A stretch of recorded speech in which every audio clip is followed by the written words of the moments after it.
One of the hardest things about running a channel like this is coming up with interesting ways to talk about new topics. In fact, that's one of the reasons why I made this channel in the first place. I have a lot of distinct opinions on topics like, say, Meet the Feebles, Drawn Together, the haunted world of El Superbeasto, and many other topics. This includes the subject of today's video, PopeTown. I bet you've heard of this because of those top 10 cartoons you were never meant to see videos. But for those who haven't heard of this, let me fill you in. BBC Three partnered with a production company known as Channel X to make a series known as PopeTown, which takes place in a Vatican City spoof where the Pope has the mind of a 4-year-old evil demon. His handler, Father Nicholas, and Father Nicholas's sidekick, Sister Marie, are always trying to keep the Pope out of trouble, even though trouble is everywhere in PopeTown. And the Cardinals are off on the side trying to get rich. So yeah, I bet you can see where this is going. Catholics the world over got royally upset with PopeTown, and the BBC Three ended up getting rid of PopeTown entirely, never airing once in the country. It did air overseas in a few places like Germany or New Zealand, but never once in the UK. Everyone who talks about PopeTown always talks about the controversy. Is it really that upsetting? Are Catholics overreacting, or are they justified? Well, I for one am Christian, but I'm not Catholic, so I can't really say whether or not PopeTown is offensive, so I'm not going to. Instead, I'm going to talk about PopeTown as a show. Let's look past the whole Vatican controversy and see whether or not PopeTown holds its own as a series. And does it? Well, to quote Reverend Lovejoy, ooh, short answer yes with an if, long answer no with a but. Longtime viewers will know that I have covered a lot of adult cartoons, and they all kind of have the same problems. They just try to be shocking and that's it. PopeTown is exactly the same way. Oh look, it's making fun of religion. Oh look, it's showing something disgusting. Oh look, third thing. It's by the numbers at its core. It does absolutely nothing different from all the other adult cartoons that were out there for 1 or 2 seasons, and then vanish never to be heard from again. There are the occasional good spots in the writing, though. It has a lot of verbal humor, which I think works, showing that the writing staff is pretty dang talented. Do you feel sad, ugly, suicidal? No, I'm in great shape. I'm going to see the Pope, and we're going to party. Don't be misled. This attitude hides serious emotional distress. If they weren't trying so hard to push your buttons, they can make a legitimately good show. That, and honestly, the Cardinals are the best part of the show. The worst their subplots get is only mildly interesting. Other than that, they're the only consistently bright spot of the entire show. I think that's partially because of their personalities. You know, because they actually have some. One of the Cardinals is a dope, another one is prim and proper and a little bit hoity-toity, and then the other one is a shrill, maniacal dictator who will say and do anything, even selling his own mother for a few dollars. And that's barely an exaggeration. That never happens in the show, but you know he'd do it. They're corny, they're over the top, they bounce off each other, and it's great. The rest of the characters are nothing really. There's no character to them at all. They're just there to fill up certain roles. Father Nicholas is your typical lead. That's it. He's also the lead of a British sitcom in the style of Stressed Eric, meaning that no matter how hard he tries, he will never get what he wants. The only downside is he's not interesting in the slightest, so it's hard to root for him.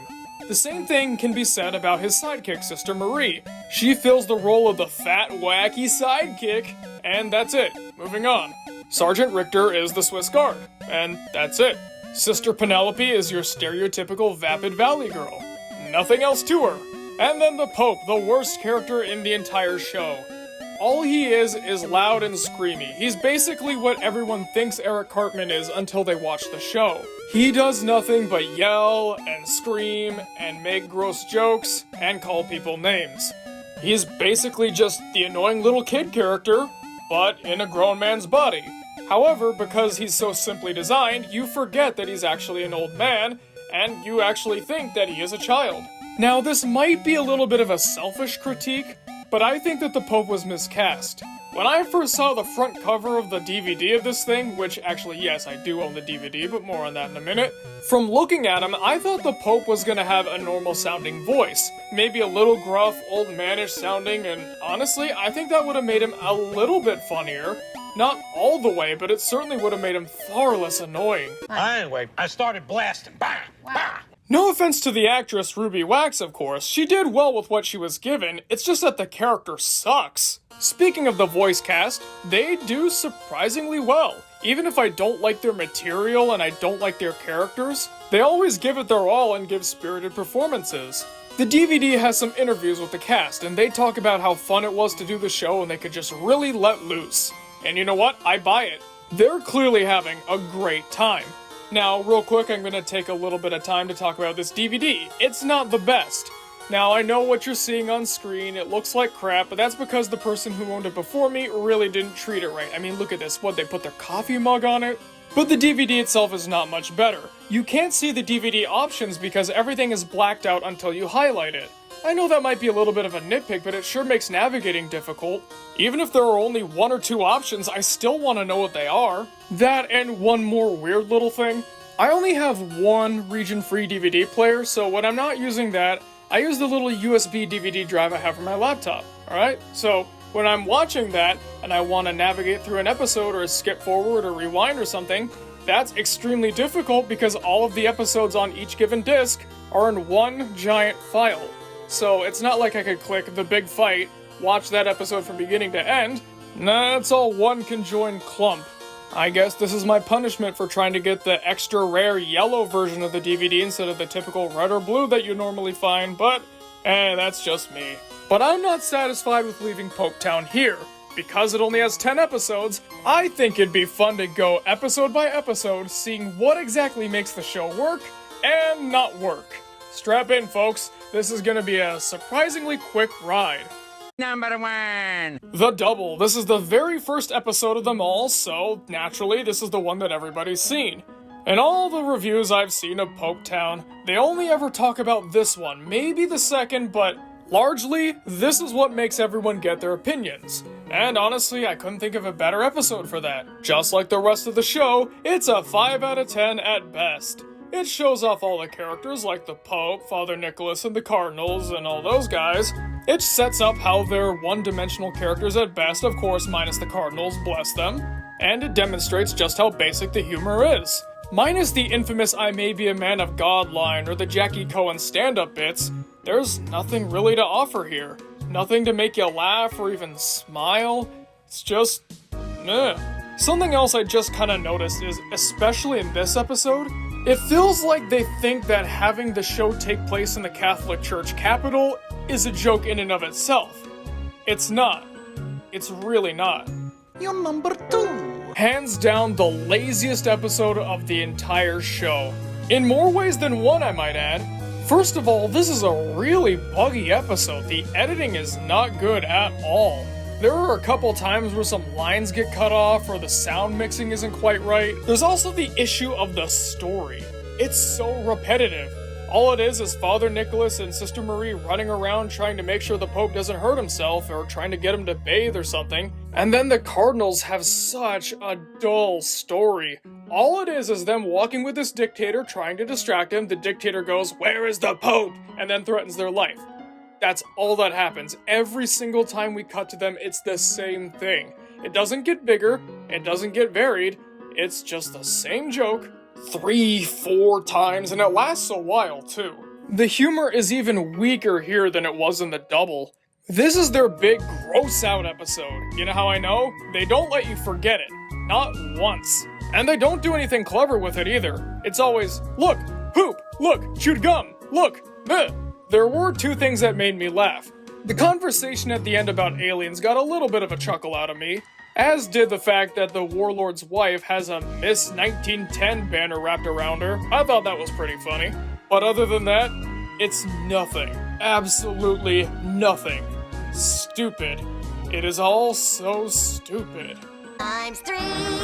Now this is more like it. This is one of the 3 episodes of PopeTown I can say are legitimately good from beginning to end. I legitimately enjoyed this one, and I'll tell you why. It does not try to be offensive or daring or controversial or any of that. It just tries to be a show. It's the Pope's birthday, and he wants to do this special birthday stunt with this crazy wrestler. However, due to some accident, Father Nicholas knocks him out and then becomes a wrestler himself, even though he has no idea what he's doing. And of course the Cardinals try to profit. It has a lot of dialogue humor, which isn't fantastic, but it's a lot better than what we've been getting. It's also a lot more subtle, like with the crossbow joke or the I'm bigger than the Beatles gag. Overall, this was a major improvement. I wouldn't say it was great, but it was definitely decent. Well, we're back to normal again. This one is another 5 out of 10, nothing special. The pinball scene was visually interesting, and it has a good concept, but nothing happens here. The entire story is, PopeTown is crumbling, a few of the characters get stuck, and then they get unstuck. And that's the whole story. I didn't skip over anything. And yes, I know, it's a comedy show, so it's supposed to be about the jokes rather than the story, but there aren't any jokes here. Nothing. It's just the characters kind of moping around and yelling every so often and getting mad and fussy. Honestly, it needs more Cardinals. I gotta have more Cardinals. 5. Hey, do you think moderately passable Beatles impressions are funny? Well then you're gonna love this one. Aside from that, it's okay. The most notable thing about it is that it has a premise that finally takes advantage of the Catholic Church setting. You know, the whole demon possession plotline. I just wish they actually made an episode that was funny. More like 6 feet underground. This one, I think, was the episode that they were trying the absolute hardest to make offensive. Did it work? No. At least not for me. This is clearly the episode where they wanted to push all the buttons possible. Vietnamese sweatshop kids, Buddhists, breasts, mentally handicapped people. All of these things and more are present. And that's it. They just put them in and expect that to either be funny or shocking. It's also weirdly paced. I can't quite tell what this episode is about. Is it about Father Nicholas trying to get the ragtag PopeTown football team to pull out a win? Is it about Sister Marie thinking she's a man? I don't know. And to be honest, I also don't care. Level 7. It's a sad day in PopeTown when the Pope himself is the best part of the episode. Electro Pope is nothing special, but it's certainly more amusing than what we got. Sergeant Richter and Father Nicholas's mother fall in love. There you go, that's the episode. Did you enjoy the premise? Because if you thought that was funny, then you're gonna get a kick out of this episode. If not, well, you're just gonna be like me, bored out of your mind.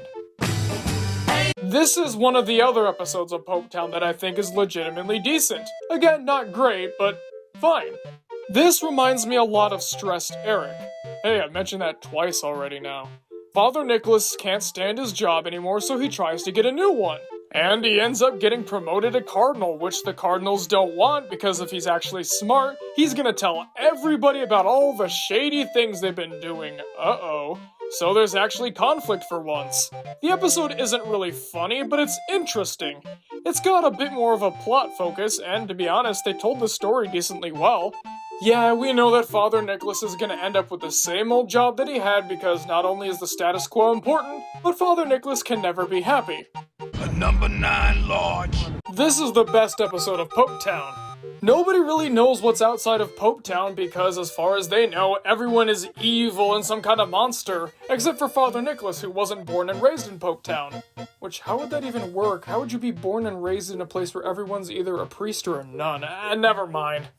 The Pope Wagon, which is their version of the Popemobile, gets stolen in the outside world. So Father Nicholas and Sister Marie have to get it back before the Cardinals find out, and before this big ceremony takes place. Meanwhile, the Cardinals have lost their emergency bag of gold, which they need for reasons. So they're looking all over PopeTown in order to find it.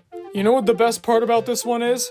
No Pope. He's barely in this episode, and trust me, the show is a lot better off without him. There's some funny, fast-paced gags, some good word humor.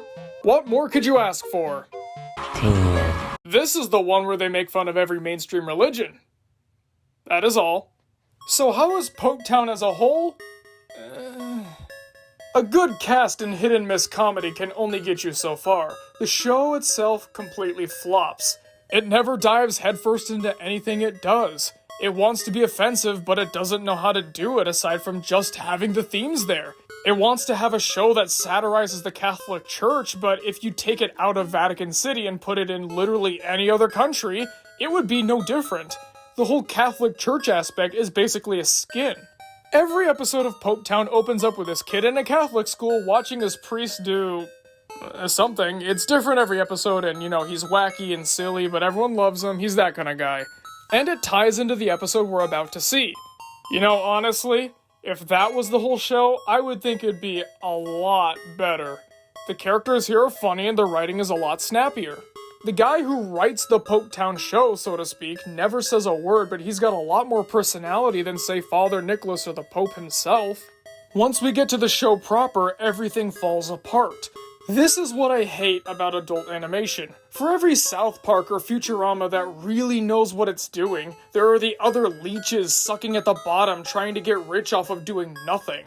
If I'm being honest, if you take the controversy away from PopeTown, there's nothing there. Nothing makes it stand out, so I guess it's kinda good that everyone got riled up over it. It gave it some notoriety and a purpose to exist. But as it stands, PopeTown is one of the most mediocre shows I have ever seen in my entire life. And that's saying something.